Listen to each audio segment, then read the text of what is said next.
Hello Chain Gang, welcome back to the 4 Chains Travel and today's video on all of the travel changes of 2025 that affect you if you are going to Europe. A lot of these changes affect you no matter where you're going, but I would say that this year there have been more changes than any other year between 2024 and 2025, other than, situations of political strife like war or obviously the COVID situation. So there was a lot to get to. This was supposed to be Angie and I. Angie has that thing that's going around, so today it's only me. Next week's video, I'm sure, will probably just be her for the same reason. Next week's video, by the way, is an AMA, Ask Me or Ask Us Anything. We have been compiling questions, particularly over the last couple of weeks, and we are going to be answering all those travel questions. If you have any travel questions, whether they're what we're talking about today or about any travel thing, just put them in the comments, and we'll give you a shout out, and we'll try to answer every question. By the way, on social media, we do answer every question. If you have a question or a comment and you put it on the YouTube, we will respond to 100% of those. And don't start things like, hey, sorry to bother you, because you're not bothering us. We really love helping people with travel. If you're new to the channel, please like and subscribe, but we publish every Friday at 8:45 a.m. We took a couple of weeks off for the holidays, and we had a lot of news, some very joyous and some not so joyous, but we'll talk about that at the end, because I do show that most of the people who watch are not subscribers, so let's just get into the nitty-gritty. The ETA for United Kingdom travel.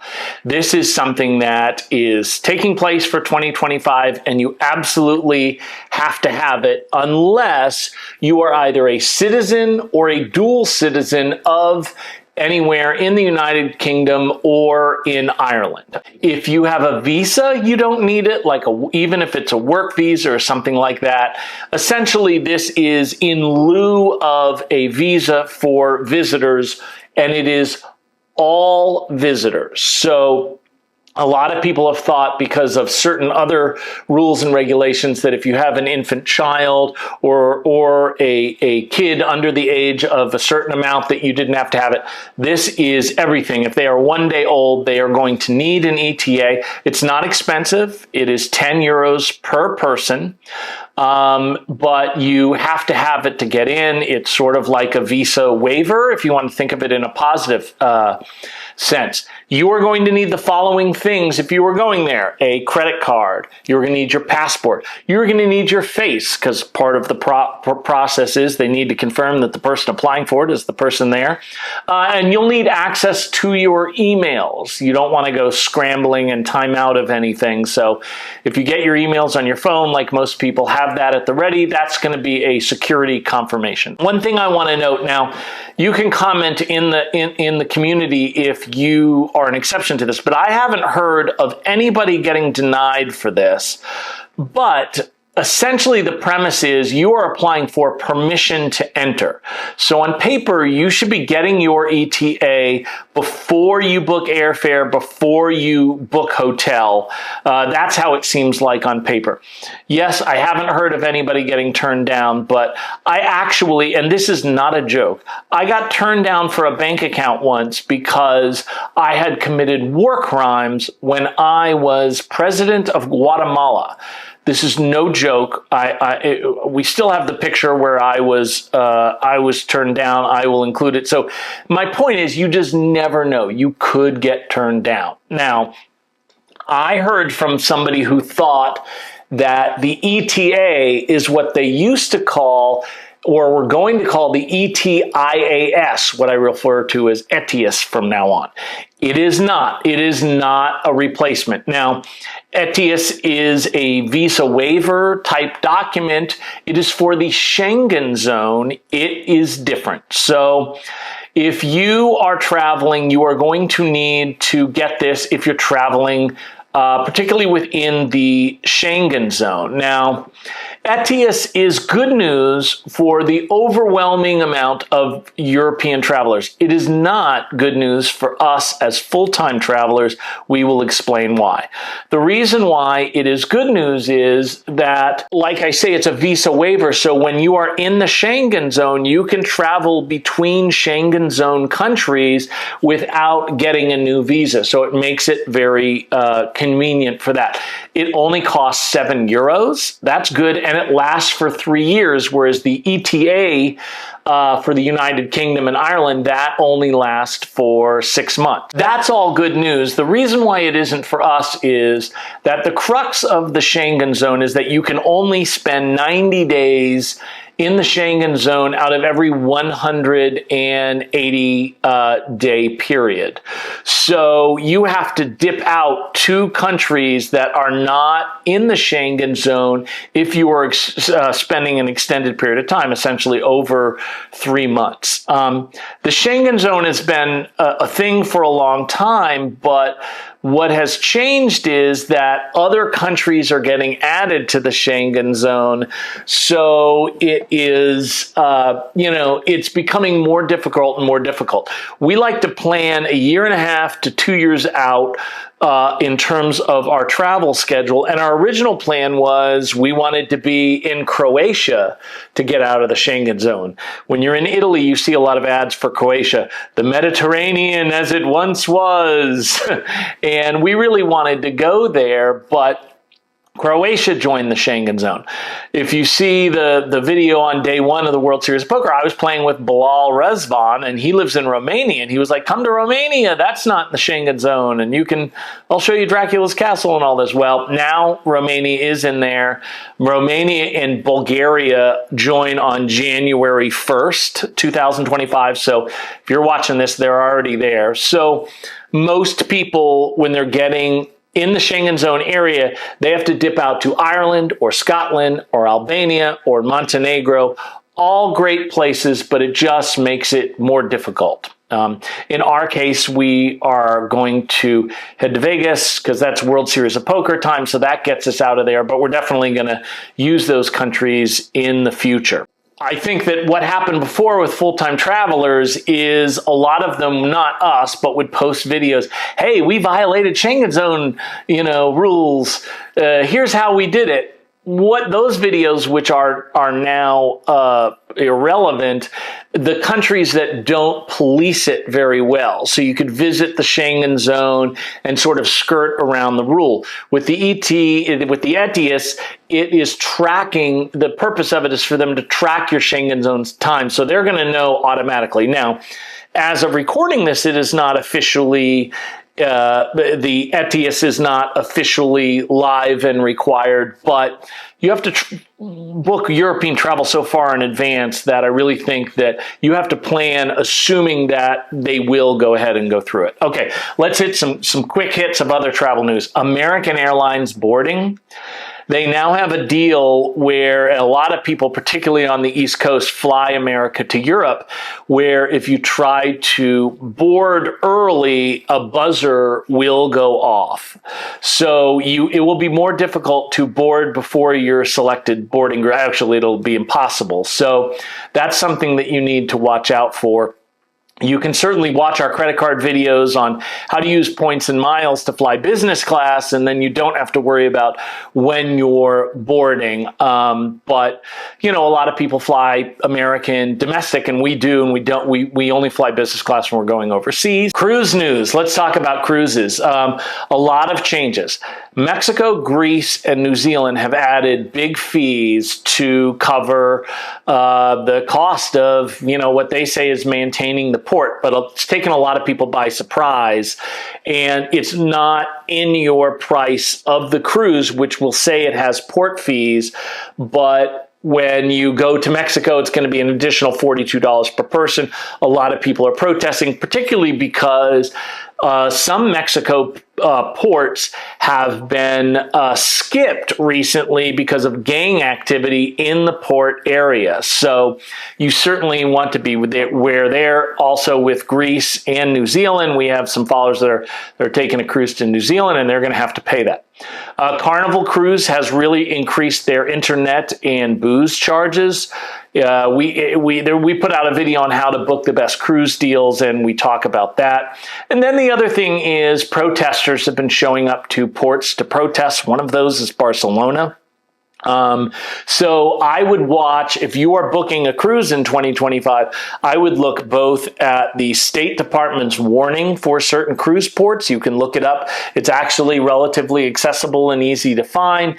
And I would also I would Google for news about people protesting. Who knows how long that is going to last. Turkish Airlines, one of the big hacks, you've probably seen videos if you watch a lot of particularly retirement travel, is Turkish Airlines has had some of the best rates on business class international flights, and Turkish Airlines business class is absolutely fantastic. There, you get lounge access, and in Istanbul, that lounge has a ton of restaurants. It has a flight simulator. It has a golf simulator, everything. But the food is outstanding on there as well. So a lot of people like Turkish Airlines as competitively priced product with a higher quality. They have increased a lot of their rates, particularly with points, by about 25%. Some of you will still feel that it is a good deal, but just be aware that those have gone up.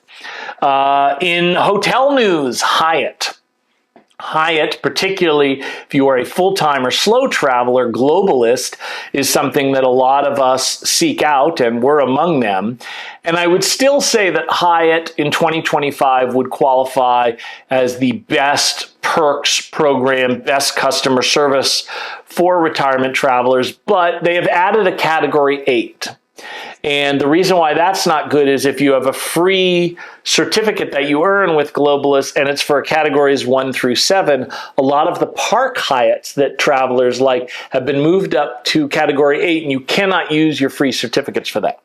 The other thing that happened to Hyatt that people don't like is they have traded their small boutique hotel relationship with Mr. and Mrs. Smith hotels.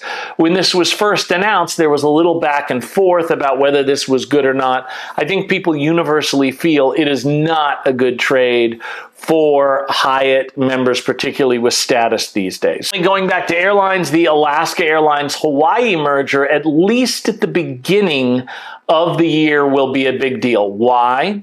Well, Alaska Airlines has been known to have really, really good points deals, particularly for business class European travel. But the problem was they were not transfer partners. They were briefly with Bilt when Bilt came out, but Bilt cards are no longer transfer partners. But then when now that they've merged with Hawaii, there is a hack where you can take membership rewards points from your Amex and you can transfer it to Hawaii Airlines and book one of those great Alaskan business classes. So if you are watching this and it's early in 2025, hop on that, because I just have a feeling when you look at the numbers, a lot of times when you look at these deals and you feel like they're too good to be true, it turns out they are, and they go away. So keep that in mind. Another good thing is the consumer protections. The Biden administration instituted protections for consumers on airlines. And now it's not up to the airlines to decide how to compensate you. There are minimum compensations that they have to abide. If they lose your bag, if your bag does not show up and you have to wait for it, they have to reimburse you for any baggage fees that you paid. So that's a good thing. They have to offer you a full refund if your domestic flight is 3 hours delayed or more, or your international flight is 6 hours delayed or more. This is particularly important if you have a deadline, you have to get to a place by a certain point, and this allows you to get a full refund on one airline and realize that there is another airline that can be booked. American Airlines recently, just last week, had this big computer outage and people couldn't get anywhere. Well, if you get reimbursed for that flight, you can hop on to a United or something else if you have to be there. And there's certainly speculation, which I understand, that because of the fact that this is an additional cost, these mandatory reimbursements for the airlines, that's going to be reflected in airline ticket prices. And that may wind up being the case. But in my opinion, overall, just the fact that there is mandatory consequences for them not being good at customer service, which that happens a lot, I think that's definitely a win for consumers. A loss, in addition to Turkish Airlines, Lufthansa Airlines has increased their base costs. That was a hack people really liked. They used to have really nice business class to Europe from DC, from Chicago, from New York for 87,000 points, unless it was like during a peak period. Now the base, it looks like it's going to be 137,000. This is for for first class or business class. So that's a pretty big increase. And it doesn't tend, let's face it, it doesn't tend to go the other direction. You've got to be smart to get those deals. Okay, May 7th, that is when 2025, when the Real ID requirement will be for USA travelers, both internationally, not just to Europe, but to Asia, but also domestically. You can check your driver's license and you can look up in the corner to see whether you do have a Real ID driver's license. There are other forms of IDs you can use, passports, et cetera, et cetera. So it's not like you can't travel on a plane if you don't have a Real ID, but the official requirement is started for May 7th. Great news, 2025 will be the first year that passports can be renewed all online. This is just awesome as a general rule, very much more awesome for retirement travelers, particularly if you're in a situation where you have to renew your passport and you are not going to be in the United States. So that is great news. Now, there are tons of exceptions. I don't want to try to remember them and put them down because I don't want a situation where one of our subscribers gets hammered because they, didn't realize that was one of the exceptions and they couldn't renew it online. So we'll put some stuff on, maybe it's up here already covering my face, but you should look it up. And remember, never, ever cut it close with passports, because a lot of countries, your passport may be perfectly valid, but they will not let you in the country if your passport is going to expire in a certain amount of time, and it could be 6 months. So never cut it close with passports. All right, we're going to close with the final news, which is, and I think we will be talking about this a year from now, the results of it, which is the Amex Chase rewards. We put a whole video out comparing Amex membership rewards and Chase Ultimate rewards. And because of the data breach, Chase's customer service and a lot of things have gone south. And you see, like, whether it's our Facebook community or YouTube comments, a lot of people complaining about experiences they have had, particularly applying for a Chase credit card. Some people have had Chase credit cards canceled on them that had miles they had to use with very little notice, for even though they never had a late payment and they never carry a balance on their card. So a lot of customer service problems have happened. When 2006 happened and the Chase Sapphire Reserve came out, it was a smaller, it tried to be almost as good as Amex Platinum, but with an annual fee that was about half, and it became the first viral credit card. But that has turned around in 2024 and 2025, and Amex has realized that people are getting angry with Chase and they're fleeing. So they are adding benefits as opposed to subtracting to try to really put the death blow on Chase. So it'll be interesting to see in 2025 whether Chase reacts and steps up their game, or whether they just fall into obscurity and also give a chance for like city miles, for built points, for, these venture cards that are coming out. Are they opening the door for other, what is considered secondary cards, or has been, to really make their way into the primary? We will see. I know that I put it out to you guys, the video before last, hey, we have a change of plans. We've got to get from Bologna, Italy back to Washington, D.C. on June 11th. And it was suggested, this is just an example, that Virgin Atlantic is having half off if you pay with points. Well, I didn't have any Virgin points. And then they said, well, you can transfer Amex membership rewards. So we wound up taking a 24,000 point flight that was half off for 12,000 points, but we used Amex membership rewards, got a 40% bonus. The bottom line is we paid less than 9,000 points each to fly from Bologna, Italy to Charles de Gaulle in Paris and then back to DC. So that was astonishing. And Amex has also really gotten behind Point.me, which is a paid service unless you have Amex Platinum. And we used that. We had to get to Madrid. When we are flying from the East Coast to Europe, we like to fly business class because you're losing the hours and we want those live flight seats. And there was a flight that was $4,082 each, but it's the only nonstop from DC to Madrid. And we were able to get it for 50,000 points.